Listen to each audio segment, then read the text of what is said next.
Romanos capítulo 7, então, o texto de hoje será apenas os 6 primeiros versículos.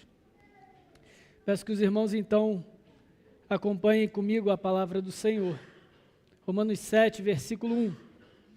Porventura ignorais, irmãos, pois falo aos que conhecem a lei, que a lei tem domínio sobre o homem toda a sua vida? Ora, a mulher casada está ligada pela lei ao marido enquanto ele vive. Mas se o mesmo morrer, desobrigada ficará da lei conjugal, de sorte que não será considerada adúltera se, vivendo ainda o marido, unir-se com outro homem.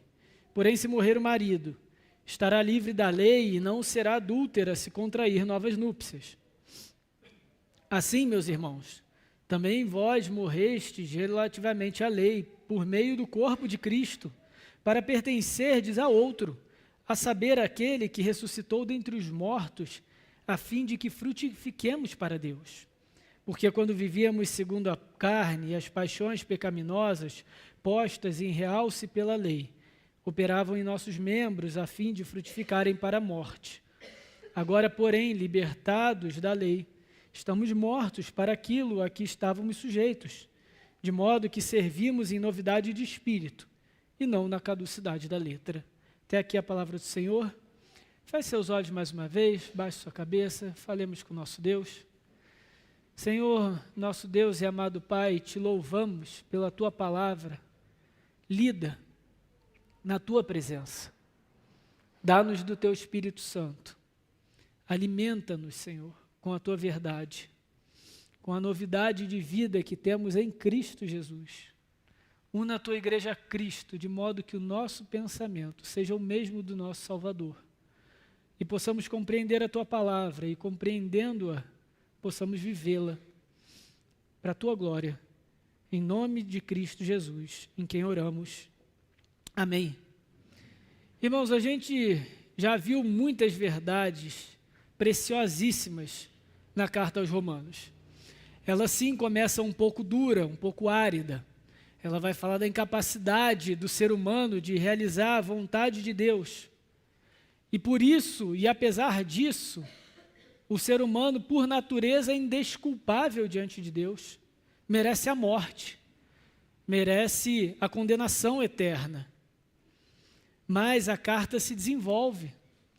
E o apóstolo Paulo nos mostra que, embora indesculpáveis diante de Deus, sem nada ao qual poderíamos fazer para merecer a salvação de Deus, para merecer o amor dele, ainda assim ele age em favor de nós e nos declara justos.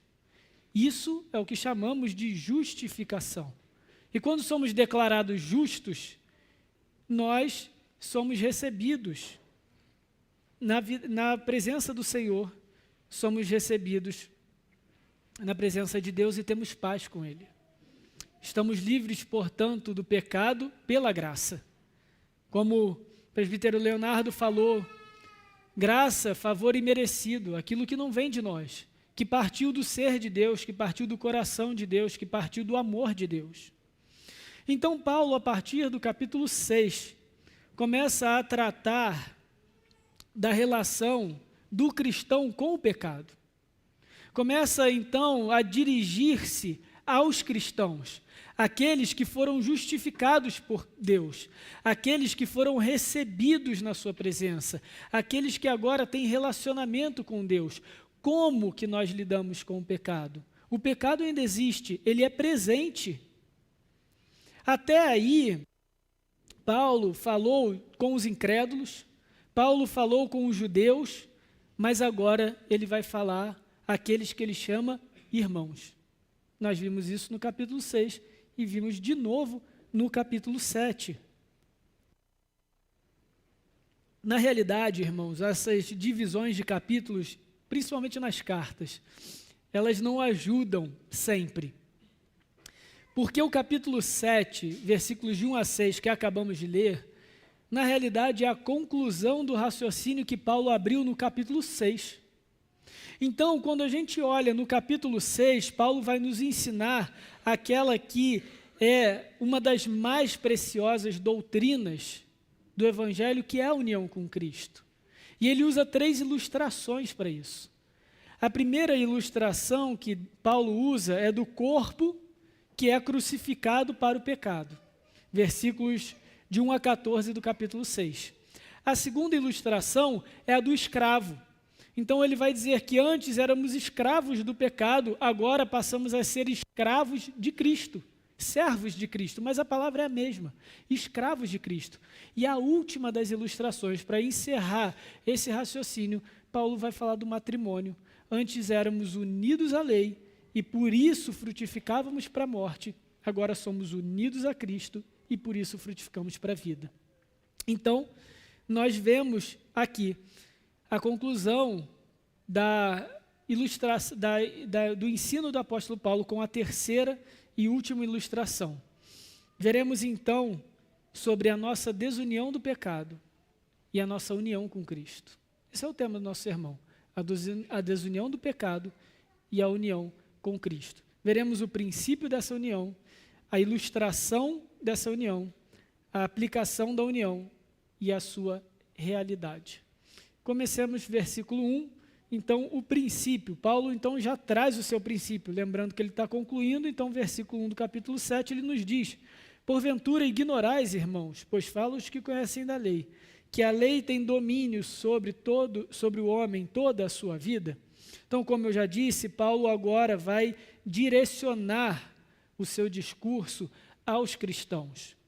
Ele já trouxe o panorama geral da nossa situação espiritual com Deus. Agora, daqui até o final da carta, ele vai se direcionar aos crentes de Roma. E então, nós vemos isso com irmãos, mas não só irmãos, e o próprio Paulo explica nesses parênteses, ele coloca, pois falo aos que conhecem na lei. Então, aqui, Paulo pode se referir tanto a judeus que se converteram, como gentios, que embora não tenham crescido no judaísmo, embora não tenham conhecido de berço as leis de Moisés, o Pentateuco, o Antigo Testamento, os profetas, eles, como todo cristão, como eu e você, reconhecemos que o Antigo Testamento é palavra de Deus, é lei de Deus. Ela continua viva, ela continua válida. Então, Paulo está deixando claro, olha, agora eu estou falando para vocês que estão em Cristo, para vocês que são unidos ao Senhor Jesus, para vocês que não são mais servos do pecado, não são mais escravos do pecado, para vocês que tiveram o seu corpo crucificado com o corpo de Cristo. É para vocês que eu estou falando. Prestem atenção, porque a partir de agora eu vou ensinar para vocês como que vocês lidam com a realidade do pecado na sua vida. Ela é uma realidade. O pecado não é forte, não é o suficiente para nos separar do amor de Deus. Ele vai desenvolver isso no capítulo 8, mas aqui ele está concluindo a natureza dessa união. Ele já explicou no capítulo 6 que somos unidos, agora ele vai encerrar mostrando a natureza dessa união e por quê e como ela foi executada na nossa vida. Então, esses parênteses nos dizem que o apóstolo Paulo agora tem uma preocupação em ensinar esse princípio aos cristãos. E que princípio é esse? Que a lei de Deus tem domínio somente sobre os vivos. Esse é o ponto. O versículo 1 é o princípio, o qual Paulo vai usar a ilustração no versículo 2 e 3, e depois vai aplicar do 4 até o 6. Mas o princípio é esse, na última oração do texto, que a lei tem domínio sobre o homem toda a sua vida. O que Paulo quer dizer com isso? Que a lei de Deus, aquela que nos condena ou nos condenava à morte, ela só tem valia enquanto nós vivemos. Isso significa que os mortos estão livres do julgamento de Deus? De maneira nenhuma. Isso quer dizer somente o seguinte, que o juízo da lei, a condenação da lei, conflita com as nossas ações em vida. É por conta das nossas ações em vida que nós somos julgados pela lei de Deus. Porque, uma vez mortos, nós não fazemos mais nada. Uma vez mortos, não há obras depois da morte. Não há possibilidade de voltar dos mortos para tentar reparar algo que não foi bem trabalhado em vida. Então, essa ideia que, infelizmente, no nosso país é muito popular, de que às vezes o sujeito morre e sua alma fica vagando por aí porque não encontrou descanso, isso não é bíblico, irmãos. Não há obras depois da morte. A morte encerra a nossa história nessa terra. E a lei de Deus é pesada sobre os nossos ombros por tudo aquilo que fazemos, pensamos em vida. E vai chegar um dia que mesmo os mortos vão ressuscitar. Uns para a vida, outros para a morte. Uns para serem salvos eternamente por Cristo, outros para serem condenados eternamente por Cristo. E João descreve esse juízo. João descreve essa condenação no livro de Apocalipse, capítulo 20. Livro de Apocalipse, capítulo 20, versículo 12. Nós lemos o seguinte, então. Vi também, Apocalipse 20, versículo 12. 20, versículo 12. Vi também os mortos, os grandes e os pequenos, ou seja, os poderosos e os que não tinham tanto prestígio social, postos em pé diante do trono. Então se abriram livros, e ainda um outro livro, o livro da vida, foi aberto. E os mortos foram julgados segundo o quê? As suas obras, ou seja, segundo o que fizeram em vida, conforme o que se achava escrito nos livros. Isso só nos mostra, irmãos, que a lei de Deus é eterna. A lei de Deus é perfeita, a lei de Deus continua em pleno vigor, inclusive para os mortos. Então, mas o que Paulo vai nos dizer é o seguinte, olha, apesar disso, a lei tem poder, tem domínio sobre aqueles que estão vivos. A pergunta, então, que devemos fazer é: de que vale a lei para nós que estamos vivos? Nós, cristãos, como nós devemos ver a lei? Como nós devemos reconhecer a lei que aparentemente antes de Cristo, aparentemente não, com certeza antes de Cristo, só servia para nos condenar para o pecado? Qual deve ser a nossa reação? O Catecismo Maior de Westminster, na pergunta 97, recentemente na EBD eu comentei isso também. Ele nos ensina que a lei de Deus tem 3 utilidades. Primeiro, nos instruir a vontade de Deus. Segundo, nos convencer da nossa incapacidade de cumpri-la. E terceiro, nos mostrar que precisamos de Cristo. Então, para que serve a lei? Para nos instruir da vontade de Deus. Nós não só somos incapazes de cumprir a vontade de Deus por conta própria, como somos igualmente incapazes de reconhecê-la por conta própria.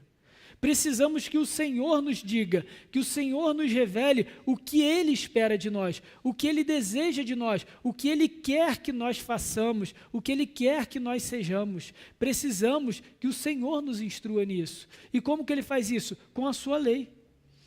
Mas essa mesma lei nos convence da incapacidade de cumpri-la. Porque quando nós vemos a vontade de Deus e olhamos sinceramente para nós mesmos, nós reconhecemos o quão aquém nós estamos da vontade de Deus.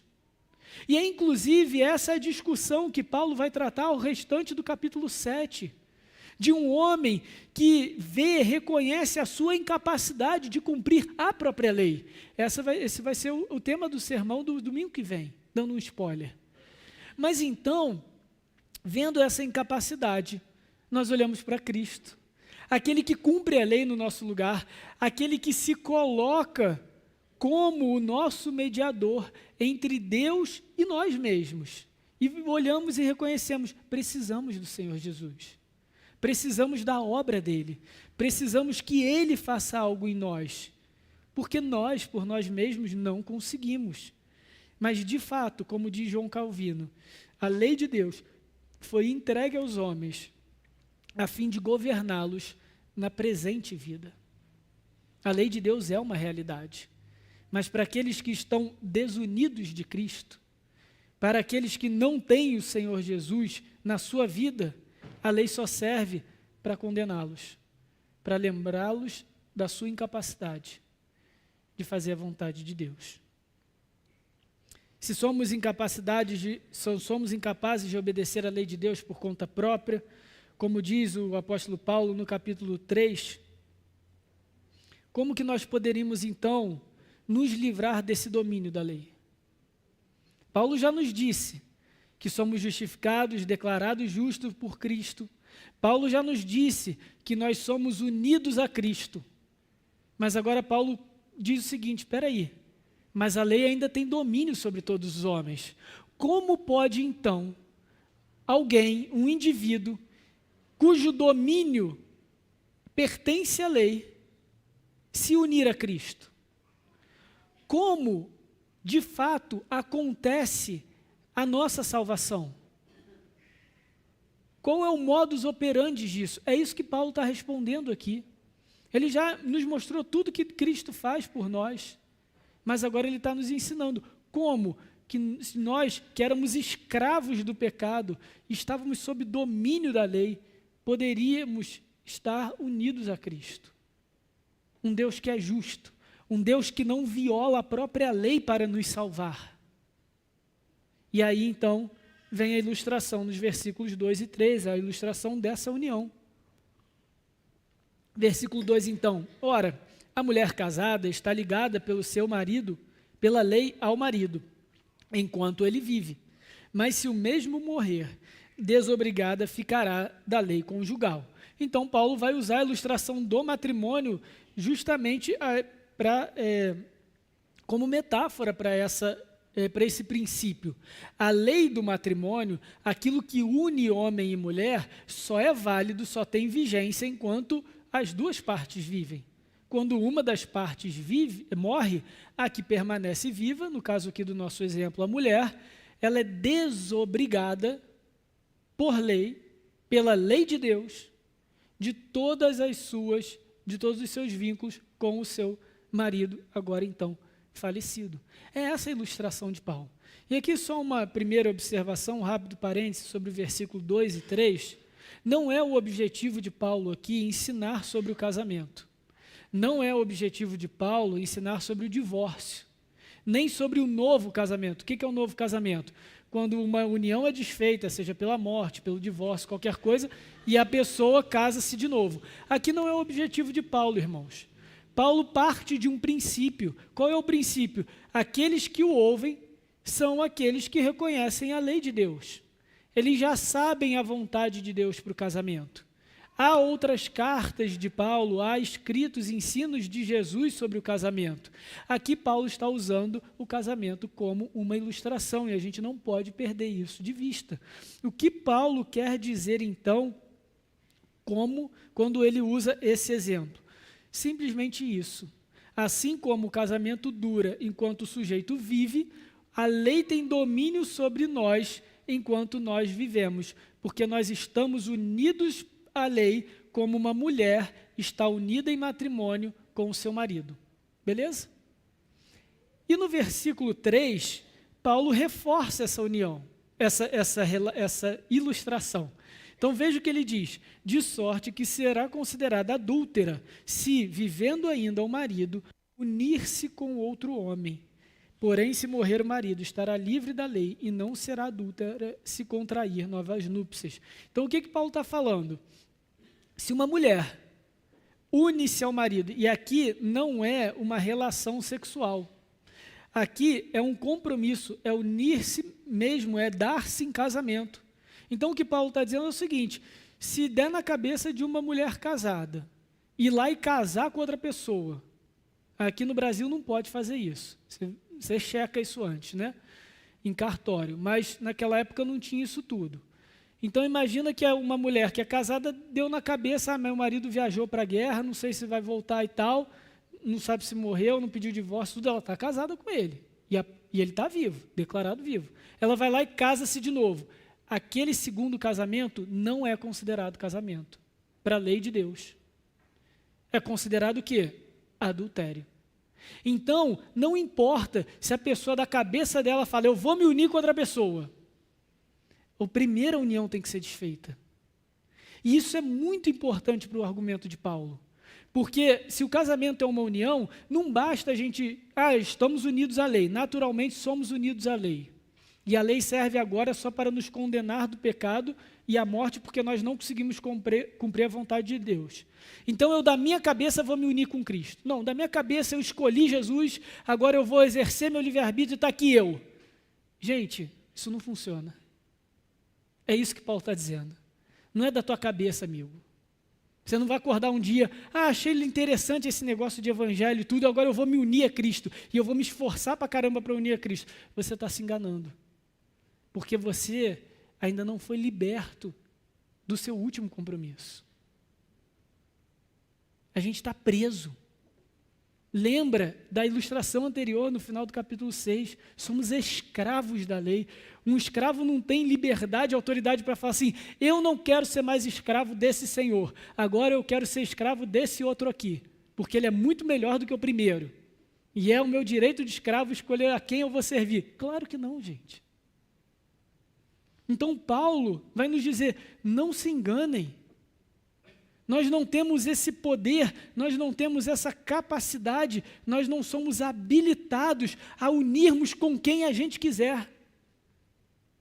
E agora, Paulo? Você me falou coisas tão bonitas que já somos unidos a Cristo, que o nosso corpo foi crucificado. O que nos resta? E aí, então, a gente chega no argumento de Paulo. Porém, se morrer o marido, final do versículo 3, estará livre da lei e não será adúltera se contrair novas núpcias. Então, qual é o argumento de Paulo? Porém, se o marido morrer, ela estará livre para se unir a um novo homem, se unir a um novo marido. Então, aqui, na ilustração, nós somos a mulher. E a lei de Deus, a lei que nos condena é esse marido. E então nós chegamos para o versículo 4, que é a aplicação. E aí então parece que Paulo inverte o negócio, ele dá uma bagunçada. Que venham comigo, essa parte é importante, para a gente não se perder no argumento de Paulo. Então, nós somos essa mulher que estamos unidas a esse homem. Se ele morrer, então é possível ser livre para contrair novas núpcias, beleza? Versículo 4, agora quem morre é o marido? Não. Assim, meus irmãos, também vós morrestes relativamente à lei, por meio do corpo de Cristo, para pertencerdes a outro, aquele que ressuscitou dentre os mortos, a fim de que frutifiquemos para Deus. Agora parece que Paulo inverteu o negócio, né? Ele bagunçou, estava tudo redondinho, mas peraí, então a mulher somos nós, mas nós morremos? Por que Paulo corre esse risco de perder continuidade? Corre o risco dessa incoerência. Porque Paulo não quer deixar a impressão de que a lei de Deus está morta. Porque a lei de Deus permanece para sempre. Se a lei de Deus nos revela a vontade dele, ela não pode morrer para que nós sejamos livres. Caso contrário, nós seríamos maiores do que a lei. Então, o que Paulo está dizendo, ele está preservando a lei. Ele está dizendo o seguinte, de fato, nós somos essa mulher submetida a esse marido que é a lei. Essa lei, por conta do nosso pecado, vindo de Adão, só serve para nos condenar à morte. Tem uma maneira de desfazer essa união com a lei, como a união do matrimônio, a morte. Mas quem morre? Nós. Nós morremos. Para que essa união seja desfeita. E aí Paulo, então, nos responde o como. Como, irmãos, somos declarados justos? Como somos unidos a Cristo? Morrendo para a lei. Mas quem nos mata? O próprio Cristo. O próprio Senhor Jesus nos mata quando Ele nos une a Ele. E aqui é uma parte um pouco difícil de nós compreendermos, porque a união com Cristo é difícil de compreender. Nós dizemos nos bastidores da teologia que a união com Cristo, dentre muitas coisas, é mística. Alguns até evitam esse tipo de adjetivo para a união com Cristo, principalmente no nosso contexto brasileiro sincrético. Mas o que quer dizer que a união com Cristo é mística?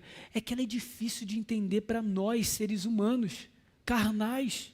E carnais, quando eu digo não só pecadores, mas materiais. É difícil a gente compreender uma união entre o Deus Todo-Poderoso, o Filho da Trindade e nós. E quando eu digo sobre a união com Cristo, ela não é só mística, e não é somente um relacionamento com Jesus. E às vezes a gente também pode reduzir, diluir, superficializar a união com Cristo, dizendo, não, eu estou unido a Cristo porque eu tenho um relacionamento com Jesus, Ele é meu melhor amigo. Calma, gente, é muito mais do que isso. A união com Cristo, ela é plena. E o que eu quero dizer com isso? É que todo o nosso ser, a totalidade da nossa existência está unida a Cristo. Ou seja, a minha alma e espírito é a mesma coisa, a minha alma ou espírito está unido a Cristo, ao Espírito de Cristo, no caso ao Espírito Santo. O meu corpo está unido ao corpo de Cristo, inclusive fisicamente. E isso é difícil a gente entender. Esse é o lado místico do negócio. Vejam quais são as ilustrações que o apóstolo Paulo usa para a igreja. Ele nos diz que nós, nessa união do domingo, somos corpo de quem? Cristo. Isso não é só metafórico, irmãos. O que Paulo vai dizer contra aquele que se deita com uma prostituta, que une o corpo de Cristo a uma prostituta? Portanto, é a plenitude do nosso ser que está unido ao Senhor Jesus. Quando tomamos da ceia, do pão e do vinho, do suco de uva, nós nos unimos a Cristo também. Reforçamos essa união no Espírito. Não significa que o pão vira o corpo de Cristo e o vinho, o suco, vira o sangue de Cristo. Não é isso, mas Cristo se faz presente na sua igreja pelo Espírito Santo que habita em nós.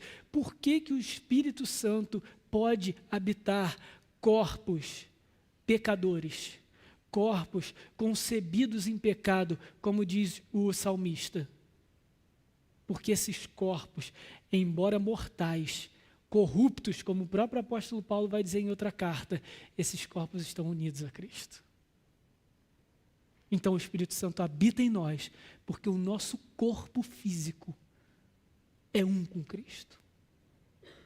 E isso é tão verdade para nós, que é por causa dessa união, que quando Cristo morreu na cruz, é como se nós mesmos estivéssemos presos naquela cruz, literalmente. Há um dito popular, vindo até de uma música, que quando Jesus estava ali a padecer, ele pensava em mim, ele pensava em nós, ele pensava em todo mundo. Isso é verdade, isso não está errado. Mas é muito mais do que isso, gente. E Jesus não só pensava na gente, Ele estava com os nossos corpos ali com Ele, de forma sobrenatural, de forma mística, rompendo essa união com a lei, dizendo, eu vou trazer no meu corpo físico, eu vou sofrer toda a minha dor, mas é como se todos os corpos dos eleitos estivessem sendo crucificados naquele momento. De todos que foram salvos e seriam salvos pelo Senhor, estavam naquela cruz. O meu corpo e o seu, se você está unido a Cristo. É por isso também que nós podemos vencer o pecado, porque não somos mais escravos do pecado. Nosso corpo não é mais escravo das nossas paixões carnais, porque o nosso corpo não é nosso. Porque a nossa vontade não é nossa, porque as nossas paixões não são nossas, são as paixões de Cristo, porque estamos unidos a Ele. Então, em que momento nós nos desunimos da lei? Na cruz. Quando morremos para o nosso antigo marido. Para que a lei não mais dominasse, não tivesse mais domínio sobre nós. E então, nós fomos libertos desse domínio da lei para vivermos uma vida vazia, uma vida vã, uma vida segundo a nossa própria vontade, segundo o nosso próprio interesse, foi para isso? Claro que não. E erra também aqueles que dizem que Jesus morreu por todos, todo mundo que existiu, para dar a oportunidade às pessoas de o buscarem. Não. Cristo não morreu na cruz para nos dar escolhas. Ele morreu na cruz para nos desunir da lei e nos unir a Ele. É uma transferência de propriedade. É alguém que deixa de ser escravo da lei, do pecado, para ser escravo de Cristo. E aí então vivemos a verdadeira liberdade. Porque agora somos livres, temos poder para resistir ao pecado. Temos poder para fazer escolhas. Percebem? Nós não escolhemos para sermos salvos. Nós somos salvos para escolher.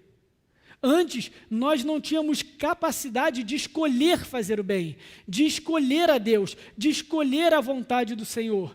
Mas agora nós temos essa capacidade, nós temos, unidos a Cristo diante de nós, a consciência da realidade, de que algo vai contra a palavra de Deus e de que algo vai em favor da palavra de Deus. E unidos a Cristo temos poder para ir em favor da palavra de Deus. Essa é a nossa escolha. Mas precisamos, antes, ter sido unidos ao Senhor Jesus. É para isso que Ele morreu por nós e ressuscitou. Porque se estamos unidos corporeamente a Cristo, não foram somente os nossos corpos mortos na cruz, mas no terceiro dia, quando Ele se levantou daquela tumba, os nossos corpos se levantaram com Cristo. Os nossos corpos ressuscitaram naquela manhã de domingo. E é por isso que nós podemos nos unir ao Senhor Jesus. Mortos, como eu disse, não fazem nada. Mortos não realizam nada. São mortos. Aguardando na sua sepultura aqueles que não estão com Cristo, o dia do juízo final. Mas se nós morremos com Cristo na sexta-feira, no domingo pela manhã nós ressuscitamos com Cristo. E ressuscitamos unidos a Ele. Ressuscitamos em matrimônio. E Ele é o nosso marido. Ele é o nosso Senhor. O corpo de Cristo somos nós. Nós pertencemos a Ele. E é o que o apóstolo João registra no seu Evangelho, Evangelho de João, capítulo 17. Evangelho de João, capítulo 17, versículos 20 e 21. A oração do Senhor Jesus pelos discípulos, não somente pelos 11, como ele vai dizer aqui no versículo 20, mas todos aqueles que vierem a crer. João 17, 20, não rogo, é Jesus orando ao Pai, não rogo somente por esses os 11 discípulos, Judas já tinha saído de cena, mas também por aqueles que vierem a crer em mim, por intermédio da sua palavra. E qual é o objetivo? Pelo que Jesus pede por nós? A fim de que todos sejam um. E como és tu, ó Pai, em mim e eu em ti. Ou seja, Jesus pede para que os cristãos, a igreja dele, o grupo por quem ele morreu, seja um, seja unido, como o próprio Senhor Jesus é com o Pai e com certeza com o Espírito. A nossa união uns com os outros, como corpo de Cristo, como igreja, deve refletir a união da própria Trindade. Mas não para por aí. Esse não é só um versículo, um pedido de comunhão. Jesus segue. E como és tu, ó Pai, em mim e eu em ti, também sejam eles em nós, para que o mundo creia que tu me enviaste. Então o que Jesus pede ao Pai é a nossa união com Ele. Uma união perfeita, como perfeita é a união da Trindade. Como perfeita é a união entre o Pai, o Filho e o Espírito Santo, assim é a nossa união com o Senhor Jesus, em todos os aspectos da nossa vida. E o nosso espírito é unido ao Espírito de Cristo, ao Espírito Santo. O nosso corpo é unido ao corpo de Cristo. A nossa mente é a mente de Cristo.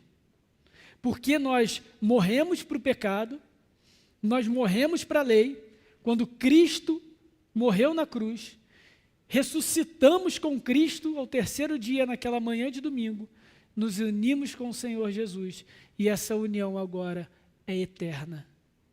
É mais uma característica da nossa união com Cristo, ela é inviolável. O nosso matrimônio, o nosso casamento com o Senhor Jesus, nada pode rompê-lo. Nada pode quebrá-lo, porque foi o próprio Cristo que nos uniu a Ele. E o fim da história, como a gente entende, termina com um banquete, termina com uma festa, que o Apocalipse chama das bodas do Cordeiro. O que são as bodas do Cordeiro? É uma grande festa de casamento, da consumação desse casamento entre o Senhor Jesus e a igreja. Não vai mais haver separação. Não vai haver mais nada que comprometa a índole, a conduta, a vida dos santos. Hoje, nós ainda precisamos nos lembrar dessa união com Cristo. Hoje, nós ainda precisamos reservar no nosso momento de culto um momento de confissão de pecados. Porque nós nos esquecemos que estamos unidos ao Senhor Jesus. Nos esquecemos que o nosso corpo é dele. Nos esquecemos que o nosso espírito é dele. Nos esquecemos que a nossa vontade é dele. E pecamos. Mas o nosso pecado, quando unidos a Cristo, não é forte o suficiente para a morte. Porque a lei não tem mais domínio sobre nós. Essa união já foi desfeita. Estamos unidos de forma plena, de forma eterna com o Senhor Jesus. E estaremos unidos um dia, em forma perfeita, de forma incorruptível, sem nenhuma mancha, sem nenhuma mácula. A união perfeita daquele que já é perfeito em nós. E se a gente pode desfrutar de um pouquinho de perfeição, e se a gente pode desfrutar de um pouquinho de santidade, é porque nós já estamos unidos ao Santo. É porque nós já estamos unidos àquele que é perfeito. Então, nós vemos o versículo 4. Assim, meus irmãos, também vós morrestes relativamente à lei por meio do corpo de Cristo, ou seja, unidos nessa cruz de Cristo. É o que o apóstolo Paulo já falou em Romanos 6,5. Porque se fomos unidos com ele na semelhança da sua morte, certamente o seremos também na semelhança da sua ressurreição. Sabendo isso, que foi crucificado com ele o nosso velho homem, para que o corpo do pecado seja destruído e não sirvamos o pecado como escravos. Então essa nossa união com o Senhor Jesus, esse novo matrimônio, é o que nos liberta dessa escravidão, dessa condenação do pecado com um objetivo. E qual é o objetivo? É o final do versículo 4. A fim de que frutifiquemos para Deus. E o que é frutificar para Deus? É viver uma vida de obediência e fidelidade. A gente não seria capaz de viver essa obediência com o Senhor Jesus, porque quando nós estávamos unidos à lei, já não éramos fiéis ao nosso marido, digamos assim. Já éramos condenados naquela primeira relação. Caso a segunda dependesse de nós, dependesse da nossa capacidade, nós também estaríamos condenados. Então, o objetivo para o qual o Senhor Jesus nos une a Ele é para que nós sejamos habilitados a obedecer e a ser fiel a Deus. Esse é o objetivo. A gente já pode buscar em vida, a gente já pode buscar em terra. Vai ser difícil, nós vamos falhar, nós vamos tropeçar, mas desde que nós reconheçamos que isso não nos define mais, que a nossa identidade não é mais a identidade de condenados, não é mais a identidade de pecadores escravos do pecado, mas agora é uma identidade daquele que pode buscar santidade, daquele que pode buscar justiça, daquele que pode viver segundo a vontade do Senhor Deus. João Calvino também, de novo, comentando o versículo 4, ele nos diz: estando, pois, unidos a Cristo, o qual ressuscitou dos mortos, devemos viver ligados exclusivamente a Ele. E assim como a vida humana de Cristo é eterna depois da sua ressurreição, então nunca mais haverá divórcio entre nós e eles no futuro, entre nós e Ele no futuro. E é exatamente assim que a gente chega no nosso último ponto, a realidade da nossa união. O nosso passado e o nosso presente, versículos 5 e 6. Para aqueles que hoje são unidos ao Senhor Jesus, para aqueles que hoje são salvos por Cristo, Paulo então vai dizer no versículo 5 como era o nosso passado. Porque quando vivíamos segundo a carne, as paixões pecaminosas postas em realce pela lei operavam em nossos membros, a fim de frutificarem para a morte. Vejam a comparação, o paralelo que Paulo está colocando. A união com Cristo frutifica para a vida com Deus. A nossa união anterior frutificava para a morte. E aqui, viver segundo a carne, para Paulo, é aquele que vive de uma forma não espiritual. É aquele que vive conduzido por si mesmo e não pelo Espírito Santo. Carnal aqui não é somente aqueles pecados visíveis, físicos, materiais, mas é toda e qualquer natureza dentro de nós que compete, que vai contra a vontade de Deus. Ser carnal em Paulo, muitas vezes é o caso aqui, é o equivalente a não ser espiritual. Como que a gente vê isso? E aqui, irmãos, é uma boa fotografia. Paulo vai colocar duas fotografias, tipo aquele antes e depois que a gente vê na internet, sabe? É o que Paulo está fazendo aqui. A gente precisa entender quem nós éramos antes de Cristo, para saber se nós de fato estamos vivendo de acordo com a nossa nova identidade no Senhor Jesus. Então, o que é uma pessoa carnal nesse contexto de Paulo? Alguém que é dirigido, que é seduzido, que é orientado pelos próprios prazeres. Não é outro senão aquele que é autocentrado. Aquele indivíduo que todas as suas decisões da vida passam por aquilo que vai lhe favorecer, que vai ser melhor para ele. É o seu interesse em primeiro lugar, é o seu prazer em primeiro lugar, é a sua satisfação em primeiro lugar, e todo o resto que espere.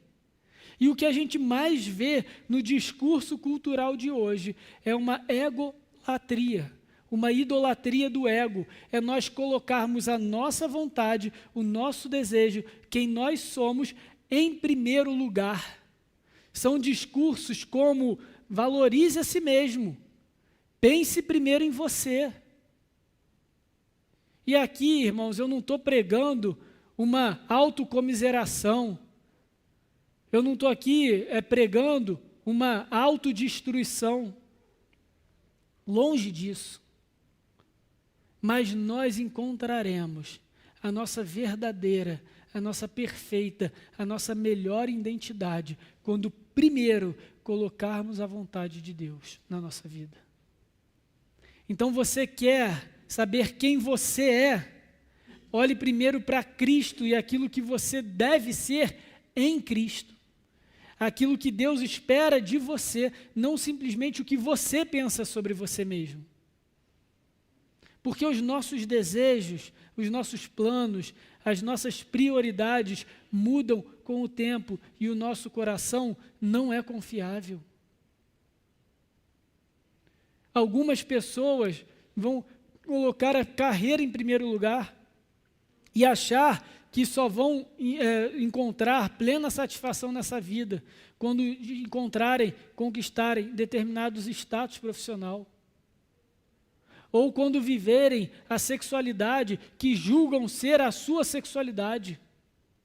Então se definem pelo gênero que lhes atrai. Como se o gênero, como se a orientação sexual fosse o resumo de toda a nossa identidade. Isso é muito pouco. Nós somos muito mais do que as nossas paixões carnais. Nós somos muito mais do que o nosso desejo sexual. E muitas vezes ele compete contra a vontade de Deus para a nossa morte. E esse foi o exemplo de Paulo no capítulo 1. Nós precisamos priorizar, colocar em primeiro e único lugar. A vontade de Deus é aquilo que Ele quer que nós sejamos. E não se iludem, não se iludam.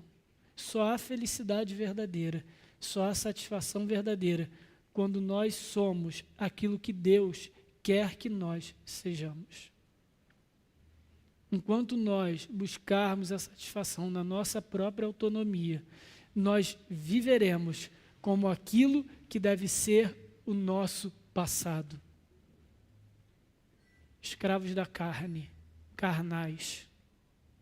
É nesse sentido que a Bíblia fala daqueles que são carnais. Pode um crente ser carnal? Escravo da carne? Claro que não. Mas pode um crente agir como um escravo da carne, embora unido a Cristo? Pode. Porque todas as vezes que a gente coloca a nossa vontade em primeiro lugar, que a gente coloca as nossas satisfações em primeiro lugar, sem considerar a vontade de Deus, sem considerar a nossa união com Cristo, nós estamos agindo na carnalidade, embora unidos a Cristo. E o que Paulo nos mostra é o seguinte: nós éramos assim. E ele nos mostra isso para que nós não sejamos assim. Portanto, irmão, essa é a primeira grande aplicação desse sermão. Todas as vezes isso vai acontecer direto. A nossa vontade bate com força em nós. Naquilo em que nós somos mais fracos no nosso íntimo. Mas todas as vezes que você se vê encurralado pelas suas paixões, pelo seu pecado, pelo seu desejo, por tudo aquilo que vai contra a lei do Senhor, se você é unido a Cristo, você pode e deve se olhar no espelho e falar: eu posso resistir a isso, porque eu sou unido a Cristo. Eu tenho Cristo em mim. É no poder de Cristo, é no poder do Espírito Santo que habita em mim, não é no meu poder. Isso aqui só mostra quem eu era para Cristo. Mas eu sou nova criatura. Isso não me define mais. Aquilo que um dia dirigiu a minha vida não me dirige mais. E eu não permito que isso me dirija mais. E a gente tem essa autoridade para dizer isso? Não permito que isso aconteça? Tem, para nós. Como? Senhor, eu não permito que isso aconteça. Me fortalece porque eu sou fraco. É só até aí que vai a nossa permissão. Entregá-la para Deus. Senhor, olha eu aqui de novo, igual aquele meme. Deus, olha eu aqui de novo. É assim que a gente resiste. É quando a gente lembra que a gente é unido a Cristo. E muitas vezes a nossa oração precisa ser essa: Senhor, me lembre que eu sou um com o Senhor Jesus. Me lembre que o meu corpo não é meu, que a minha mente não é minha, que o meu espírito não é meu, que a minha vida não é minha. Por favor, Senhor, me lembre que eu sou um com Cristo e que isso que agora bate na minha porta é o meu passado. É aquilo que não aconteceu com Caim. Alguns, lendo o texto de Caim, antes de matar o seu irmão Abel, ele fica extremamente indignado. E aí Deus vai falar com Caim. E aí o que ele fala para Caim? Eis que o pecado está à porta e bate. E cabe você resisti-lo. E algumas pessoas, está vendo? Olha, a gente tem força, a gente tem liberdade, a gente tem o livre-arbítrio para resistir ao pecado. Caim fez exatamente o oposto. Ele confiou nele para resistir ao pecado. Ele confiou nele para segurar a porta. Ali o pecado não estava batendo a porta. Se a gente fosse traduzir, o pecado estava arrombando a porta. E Caim deveria enxotá-lo, expulsá-lo dali. Mas Caim não tinha força para isso. Caim deveria olhar para dentro de si e falar, eu sou pecador. E esse pecado que está batendo a porta é o meu passado. Mas ele não era unido a Cristo. Ele não era unido a Deus. O Espírito de Deus não estava unido a Caim. Ele ainda era escravo do seu pecado. Ele ainda estava sob domínio da lei. E aí o pecado arrombou a porta, avançou no coração de Caim. E ele executou aquilo que sempre esteve no coração dele, porque ele confiou em si mesmo. Portanto, irmãos, toda vez que o pecado bater a sua porta, cabe a você resisti-lo, cabe a mim resisti-lo. E como que nós resistimos? União com Cristo. Estamos unidos a Cristo. Eu lembro de um jogo de tabuleiro, que era o Banco Imobiliário. E aí no Banco Imobiliário, agora maquininha, cartão de crédito, é umas paradas assim muito avançadas para mim. Mas tinha as cartinhas lá da sorte ou revés. Revés é azar, né? E aí uma das sortes era um salvo-conduto da prisão. Guarde essa carta, porque se você cair na prisão, você não vai ser preso. Lembram dessa carta? Quem é mais velho aí, entrega a idade, vocês lembram. Gente, a nossa união com Cristo é essa carta. Só que na cartinha do Banco Imobiliário tinha lá, descarte ela depois que você usar. A nossa união com Cristo não tem essa observação. A nossa união com Cristo é assim, use. Porque toda vez que o pecado avançar na sua casa, toda vez que o pecado adentrar na sua porta, toda vez que você se ver entregue ao pecado, use essa carta. Eu estou unido a Cristo. E eu permaneço unido a Cristo. E essa carta é eterna, ela não gasta, até o dia em que não vai ter mais prisão no tabuleiro. Em que a gente vai poder andar livremente. Irmãos, o nosso salvo-conduto é Cristo. É o texto que o pastor Isaías mencionou na escola dominical hoje, repito, de 1 João. Filhinhos, escreva essas coisas para que não pequeis. Porventura, se pecais, tenho advogado junto ao Pai, Jesus Cristo, o justo. O nosso advogado junto ao Pai, ele nos representa, mas ele não só nos representa, ele está unido conosco. Ele é um conosco, nós somos um com ele. Por isso que no versículo 6, então, Paulo fala do nosso presente. Agora, porém, libertados da lei, estamos mortos para aquilo a que estávamos sujeitos, dominados, de modo que servimos em novidade de espírito, e não em caducidade da lei. E o que Paulo quer dizer? Para a gente encerrar o sermão de hoje. Novidade de espírito. Porque antes, a gente não tinha capacidade em nós mesmos. A gente não tinha essa carta de sorte, que não é sorte, é graça, de nos livrar da prisão do pecado o tempo todo, o momento, toda vez que pecarmos. Nós não éramos unidos a Cristo, mas agora somos. Ninguém nunca, antes de Cristo, quando eu falo antes de Cristo, é antes do Espírito Santo regenerá-lo. Porque até aqueles que viveram antes de Cristo na história foram unidos a Cristo. Mas unidos a Cristo para um evento futuro. Mas unidos a Cristo. Pela fé. Uma fé que via aquilo que não se vê. Aquilo que não havia acontecido ainda. Era numa união futura que Abraão foi justificado, numa união futura, que Moisés foi justificado e tantos outros. É numa união passada, porque nós estamos em outro momento da história, da linha do tempo, é que nós temos essa segurança, e isso é novidade de espírito. Nós hoje podemos viver essa vida unidos a Cristo, cheios do Espírito Santo, como nunca poderíamos antes. Isso não era possibilidade para nós, por isso, novidade de espírito. Nós vivemos pelo Espírito e não sob a sombra, sobre o fardo, sobre o peso de cumprir a lei perfeitamente. E é isso que Paulo fala, a caducidade da lei. A lei ficou velha. Não é velha porque ela perdeu o valor, mas é velha porque ela diz respeito àquilo que agora é passado na nossa vida. A lei continua em pleno vigor, em plena atividade, feroz, avassaladora, sobre vivos e mortos. Essa é a lei do nosso Deus. Não poderia ser diferente, de Gênesis a Apocalipse, mas ela não mais nos condena. É passado, e por isso é caducidade.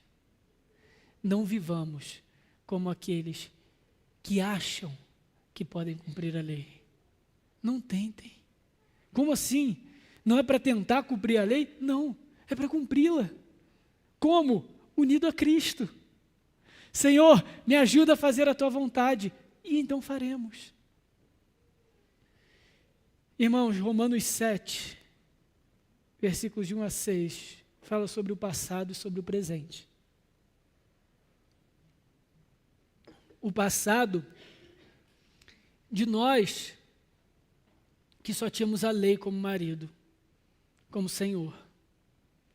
Um passado daqueles que já estavam mortos e inutilmente lutavam para se salvar.